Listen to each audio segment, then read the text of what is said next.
to tell you how can ultra-fast light reveal the electron motion.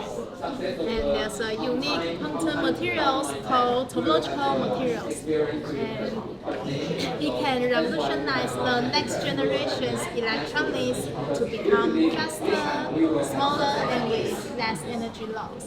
But to use them, we must first understand how the electron really move. And so that's the story we are uncovering to build an ultra-fast camera. And electrons in topological materials act like travelers on invisible highways. And these highways is so-called band structure. But normal tool can't see where they go. They can only see the head story. So we decided to build this ultra-fast camera that can fix this problem and take pictures every few femtoseconds. And then what's the method? And the method is to use two photons to excite the electrons.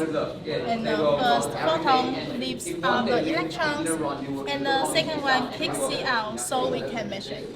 And it's called two-photon photon emission. Then the next question is, how can we make this happen? And the answer is to use non-collinear optical parametric amplifiers. And we also call it no-path. With no-path, we can tune the light color like adjusting the laser rainbow. And look at the spectrum below. We can get all of these wavelengths while adjusting the distance, the angles of the no-path bands. And all you have to do is to choose the right wavelengths that can match the material's work function. And now we are already excited the electrons, and the next step is to use time-of-flight momentum microscope to record the electron goals. And the time-of-flight means the electron's flying time can tell us its energy, and where it lands can tell us its 2D momentum simultaneously, enabling mapping of 3D data of transient conduction band by two-photon photon emission. And together we form an ultra-fast camera for quantum materials. And this figure illustrates the two-photon photon emission process on nickel ditarite. And nickel ditarite is a topological material. And it enabling us to observe the unoccupied band structure above the Fermi level. And that's the conventional photon emission cannot access. And so now by this ultra-fast camera, we can see the full band structure of the materials. And that's all for the story. Thank you for your listening. Photon is your area. No, I think she's kind of you choosing this topic is kind of disadvantageous because you're assuming people know, for instance, Fermi level. I mean that's just like Greek to non-expert, right?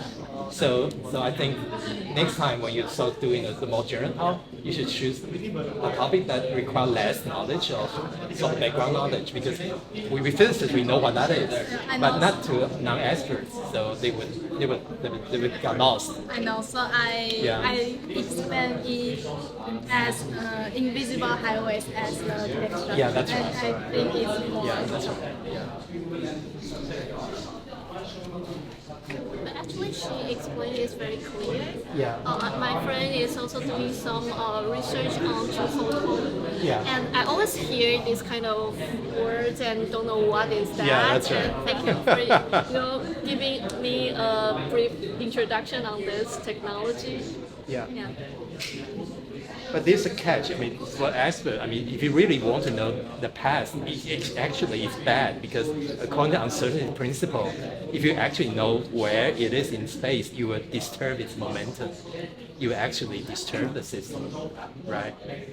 You need a high density light to actually shine on it, so that will sort of disturb and change the state, right?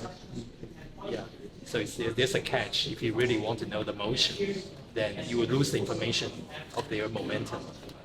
Yes. Yeah. And so the time scale is femtosecond. Yeah. Okay. Thank you. Okay, cheers.